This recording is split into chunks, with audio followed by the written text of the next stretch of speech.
Halo Blogs, gimana kabar lu? Kalau lu baru ketemu video gue ini atau channel gue Iwan Andrianto. Gue suka ngebahas food fotografi. Langsung aja subscribe channel gue dan aktifkan lonceng notifikasinya. Dan satu lagi, jangan lupa follow Instagram gue dikotakin saja. Kalau kita mau ngambil foto makanan, kita harus mengerti dulu dasar dari food fotografi. Salah satunya seperti aperture, shutter speed, dan ISO. Di video kali ini, gue akan ngebahas basic kamera settingnya. Pertama yang gue bahas adalah diafragma. Apa itu diafragma? Ada yang nyebut aperture, ada yang nyebut bukaan, lalu ada yang nyebut F-nya di berapa. Nah seperti itu. Soalnya kalau di kamera ditandai dengan huruf F. Jadi diafragma itu adalah komponen lensa yang mengatur intensitas cahaya yang masuk ke dalam kamera, lalu mengontrol kebokehan pada latar belakang atau di bagian depannya.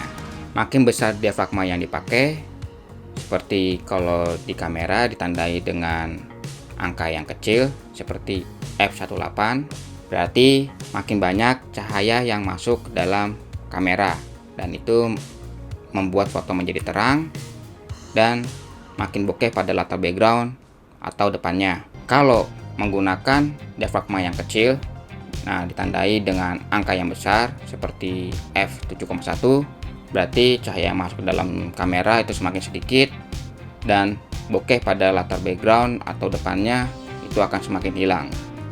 Nah, kalau untuk food fotografi seperti apa ya? Apakah harus menggunakan diafragma yang lebar atau menggunakan diafragma yang kecil?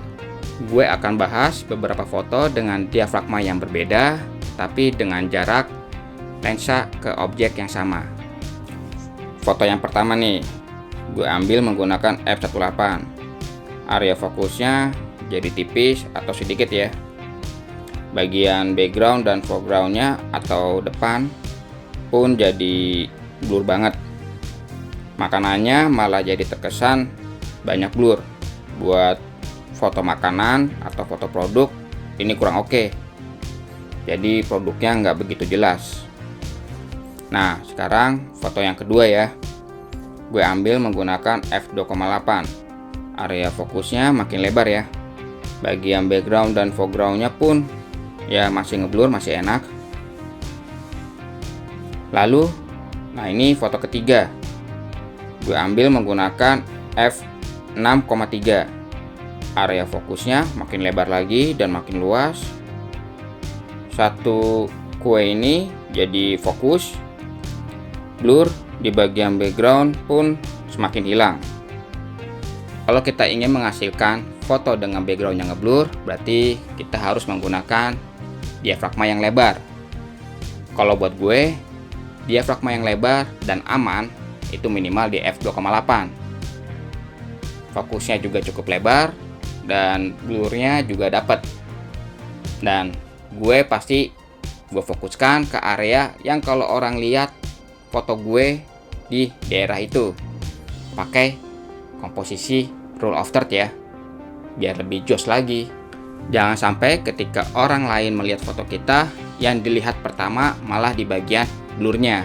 Kalau mau fokus produknya menggunakan diafragma yang kecil, ya konsekuensinya background akan semakin hilang ya. Balik lagi, penggunaan diafragma tergantung lu mau fotonya seperti apa dan selera masing-masing ya. Oke, tadi itu penjelasan gue mengenai diafragma.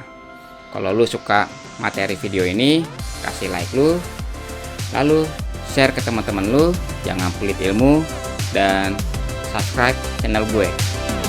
Bye.